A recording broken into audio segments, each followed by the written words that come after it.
I will apologize in advance. I didn't expect to actually reach this point today. This is my second victim statement in 24 hours. Yesterday was reliving the two worst days of my life, between hearing the step-by-step account of my sister's murder,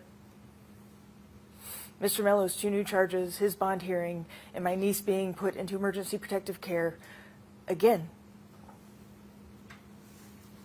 So I am exhausted, and I'm going to do my best to express myself appropriately. So with Your Honor's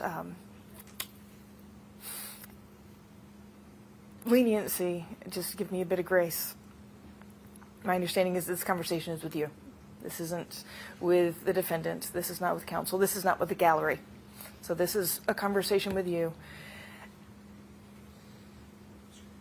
And I've had 3 years to try to articulate how this has impacted me, and I still have yet to find the words, and it won't happen tonight either. So I've decided instead to talk about what logically should be taken into consideration for any sentencing, which is remorse, rehabilitation, and recidivism.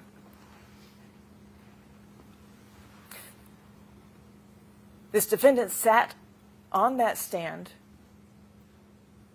with full disregard for the authority of the law when it came to his actions outside of this courtroom, in blatant disregard for the authority of law inside this courtroom. He recounted step by step in excruciating detail everything he did. And if I may paraphrase the defense counsel's closing statement, did he cry? Did he shake? Did he look visibly distressed? He said the word repulsed, but did he once look repulsed? He said the word vomited. Did he ever once look nauseated as he described dragging my sister through my living room?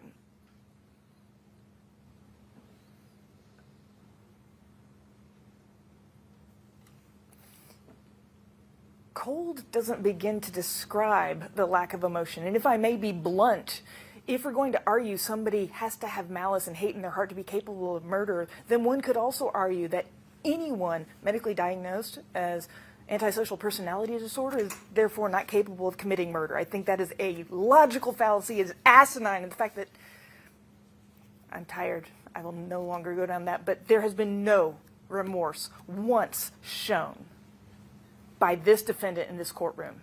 Without remorse, you cannot have rehabilitation. Rehabilitation requires acknowledgement that I have done a wrong, I have a debt to pay, and I can improve to become a better member of society. It begins with remorse. Without remorse, there is no rehabilitation. Without remorse, without rehabilitation, you have recidivism. This man, no, I'm sorry, this defendant wanted to kill someone. He joined the Marines, specifically the infantry. He wanted to kill someone. He was given a target on a silver platter. He was given an address, a date, a time, and he planned it. Because he knew that if he planned it just enough, he would never get caught. He planned it so much that he thought, well, even when I got caught, I got this. I can still get out of this. Without remorse, without rehabilitation, any person that goes through that effort to commit a murder would absolutely do it again to see if they could.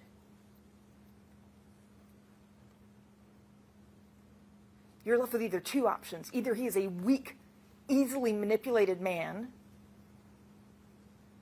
who would kill anybody that anyone asked him to, or he's not a weak and easily manipulated man. And if that's the case, then he absolutely would do this again to see if he's smart enough this time, to see if he can beat it this time, because he has shown no respect for the law of this courtroom. The only thing that I will say about this situation overall is that all of these men did nothing but use my sister. John Mello used her to create a whole new family when he had a wife and children already. Brad Post used her. This defendant used her. All of them used her for their own twisted personal gratification. He would do it again. Without remorse, without rehabilitation, you will have recidivism. Thank you, Your Honor. Thank you, ma'am.